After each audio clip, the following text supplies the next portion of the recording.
I can show the anatomy as it was at the time of death. So everything is accurate. There's no rendering done. Since the cadaver was flash frozen, there were scans that were taken of the cadaver itself, and then from there you can see the anatomy as it was at the time of death. You can also isolate or annotate different parts of the system. So in this case, I can start by removing the skin, removing the skeletal system, and other structures until I'm left with the gastrointestinal system. From here, I can get a better view by just zooming in, and I can also get a posterior view by just giving it a little spin. And in this case, I can start removing different structures and getting the annotation of any structure I remove. And I have this undo button where I can bring everything back up. This is amazing. And in this case, you can also have concurrent views of, let's say, the muscular system and skeletal system, and also start removing different areas to see regional anatomy and other types of anatomy as well at the same time.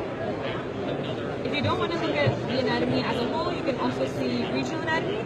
So in this case, I have the female head and neck. To mimic something that you find in surgery, you can also do natural cuts.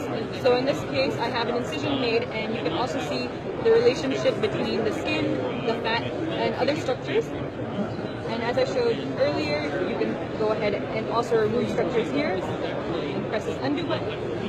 And what's interesting is these are actually the scans that were done from the cadaver. So everything you see here is what we saw at 0.6 to 0.8 millimeter thickness. And so each time I turn around, slide through the sections, I can see where it lies. And you're not just limited to the head and neck, you also have areas like the brain, large areas like the thorax and the abdomen, all the way down to the leg and foot.